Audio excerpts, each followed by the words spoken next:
Bonjour à tous et bienvenue sur la chaîne YouTube de gunpla-france.fr. Aujourd'hui une review, il s'agit du Gundam 00 Diver de la série Gundam Bull Diver. Il s'agit du Gunpla de Riku, le héros de la série. Voilà. On va voir dans un premier temps la review du modèle monté à blanc. Et puis je vous présenterai le modèle une fois peint. Voilà, tout ça dans la même vidéo. Donc ce kit, je le rappelle, il est sorti en avril 2018 au prix de 1000 yens, donc à peu près 8 euros. Vous pouvez le trouver en France aux alentours de 16 euros et je vous conseille très fortement de sauter dessus. Parce que pour ce prix là, vous avez un kit vraiment très agréable à monter. Des pièces très fines qui s'emboîtent parfaitement. Le seul petit défaut au niveau du gunpla en lui-même que j'ai pu trouver, en tout cas en ce qui concerne l'assemblage, arrêtez de le faire tourner, je vais vous montrer ça. Il s'agit en fait juste de derrière cette partie là, donc qui comporte deux beam saber et qui en fait juste s'emboîte et tient très mal. Voilà, ça part très facilement. Donc il y a toujours moyen de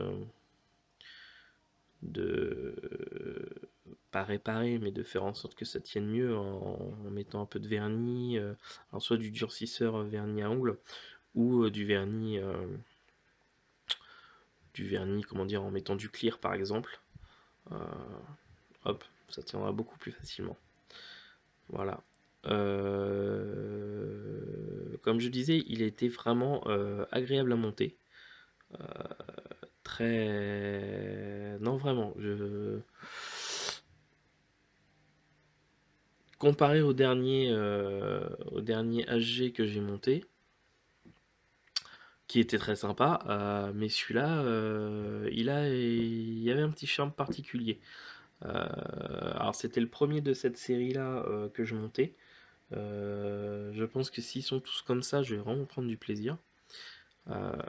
Donc voilà, vraiment je vous le conseille. En plus à un prix aussi bas, n'hésitez pas. Après, il y a un autre petit défaut, c'est alors c'est un abonné de la chaîne qui me l'a fait remarquer, c'est qu'en fait il est très petit et on se demande s'il n'y a pas un problème au niveau de l'échelle. Parce que si je vais vous montrer, hein, ça va être simple. Donc je le pose.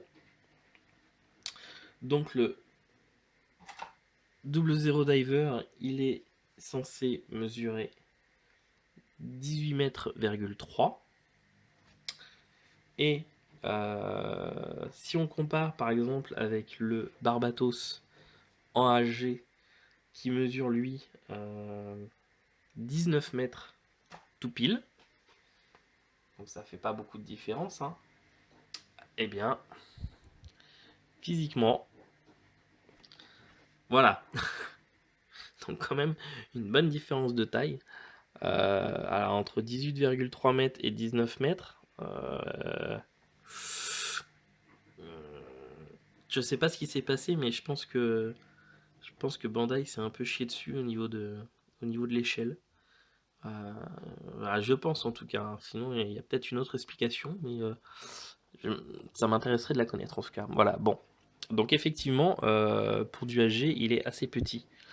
Alors, le Barbatos, lui, il est assez grand pour un G, mais, mais si je vous le mets à côté du Bull Burning par exemple, il est plus petit. Voilà. Bon, bref, après c'est qu'un détail, hein, ça n'enlève absolument rien à la qualité du kit. Et bon, après il faut voir si vraiment les autres kits sont à peu près de la même hauteur et que l'échelle finalement entre les kits de cette série se respecte, c'est pas très grave. Alors au niveau du kit en lui-même, il est équipé donc de deux beam saber qui se trouvent derrière. Malheureusement, il n'y a pas de lame livrée avec pour activer les Beam Saber. Donc ils sont juste en décoration dans le dos finalement. Il a deux GN Sword 2 qui peuvent se mettre à la fois en mode épée et en mode Beam Saber. Non, en mode rifle, pardon. Donc pour cela, il suffit juste en fait de modifier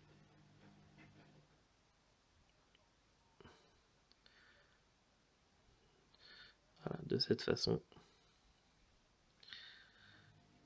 Donc en modifiant la main évidemment, et du coup vous l'avez en arme.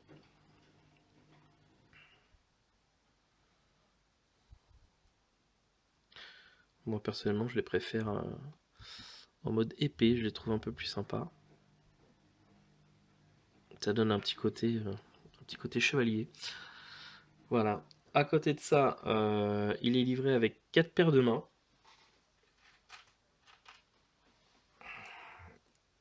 Hop. Voilà. Donc ça c'est pas mal. Hein. C'est toujours plus sympa d'avoir plusieurs paires. On a les mains ouvertes. On a les mains qui sont faites pour justement le rifle mode des GN Sword. Donc le mode fusil. Hein. On peut mettre donc, évidemment sur les deux mains. Et puis on a des points fermés.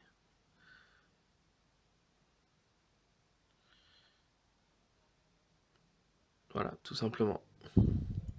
Alors à côté de ça, pour ceux qui aiment bien avoir des pièces supplémentaires dans les kits, et ben avec celui-là vous êtes gâtés. Alors, on va faire le tour de toutes les pièces supplémentaires. En fait, tout simplement parce que y a des grappes qui viennent de la version AG du Razer.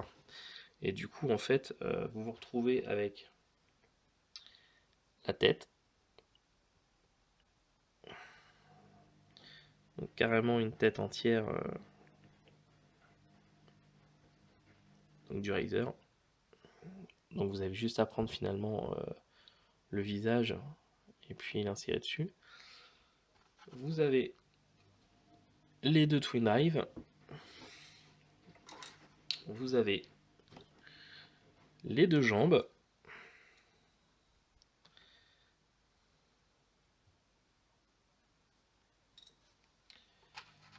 Vous avez la ceinture.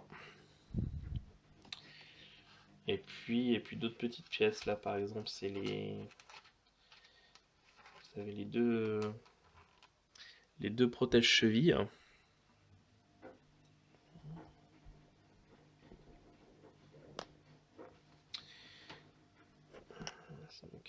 Hop. Qu'est-ce qu'on a d'autre? Cette partie-là, je sais pas trop où elle va. Je pense que ça doit être derrière. Là, vous avez une partie qui, en fait, elle est censée se mettre ici. Donc sur le Razer, en tout cas. C'est ces deux pièces-là. Je sais pas trop où est-ce qu'elle peut être mise. Enfin bon, voilà. Et puis un petit polycap supplémentaire. Voilà, donc pas mal de... Pour ceux qui aiment bien customiser des kits, c'est pas mal parce que là on a quand même deux Twin Drive, des GN, un casque, deux jambes. Non, c'est pas mal. Bonne récupération dans ce kit. Alors ensuite, vous avez la planche de stickers et assez déçu sur ce point-là parce qu'en fait, tout simplement, au niveau au niveau de la tête, donc cette partie-là,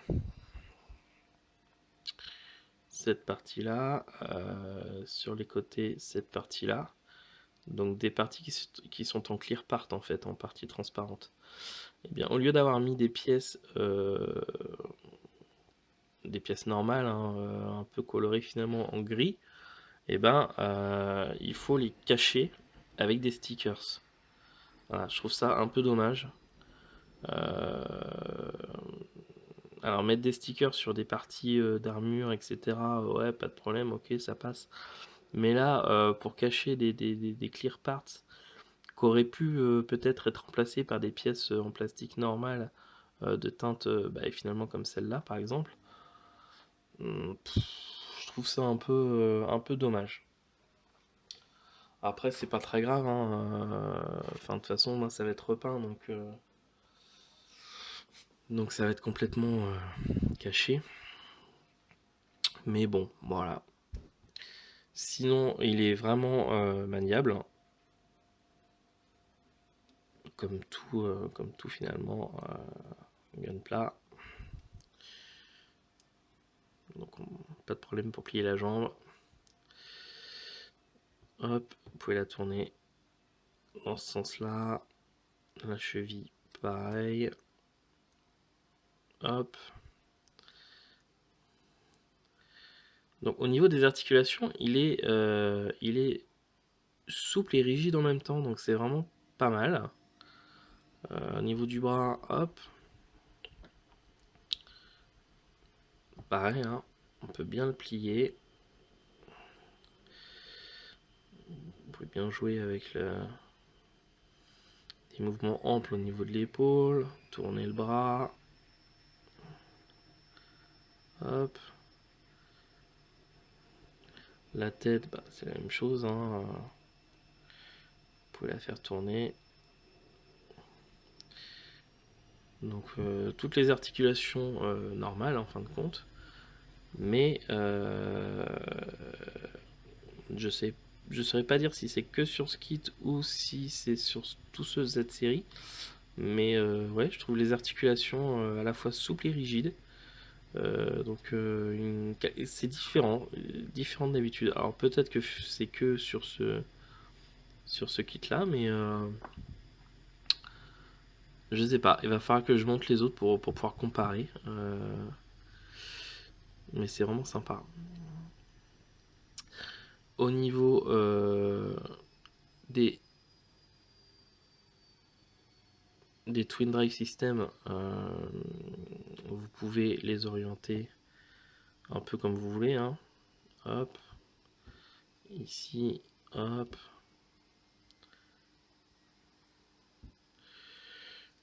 Donc ces parties-là s'orientent aussi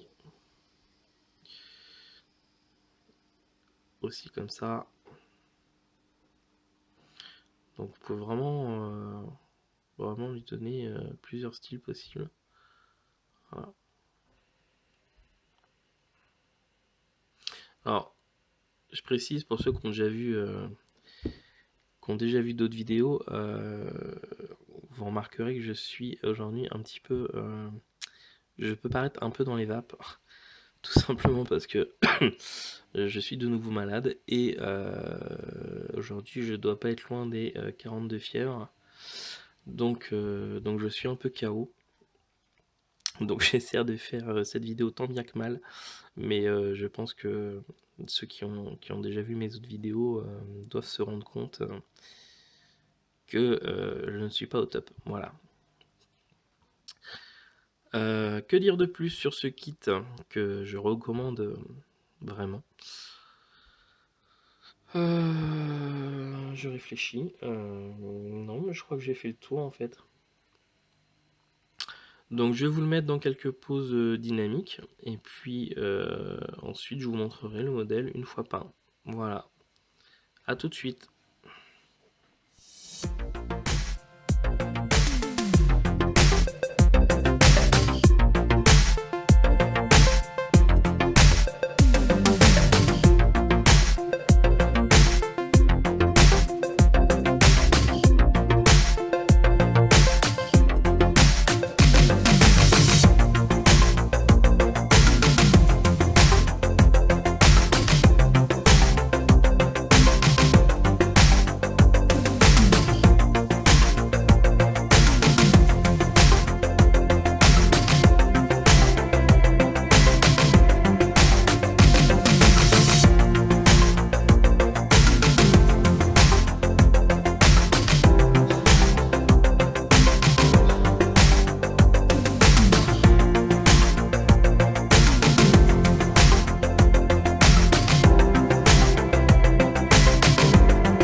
Voici donc pour finir le modèle monté et peint.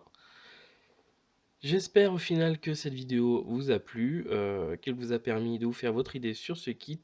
Au final, c'est un kit que je recommande, déjà par son petit prix, vraiment très abordable, et puis deuxièmement parce que il est très détaillé, il est très agréable à monter, et il est assez respectueux de la version de l'animé. Donc je vous le conseille. Voilà, je vous dis à très bientôt pour de nouvelles vidéos, et je remercie toutes les personnes qui se sont abonnées à la chaîne. Bonne journée à vous, au revoir.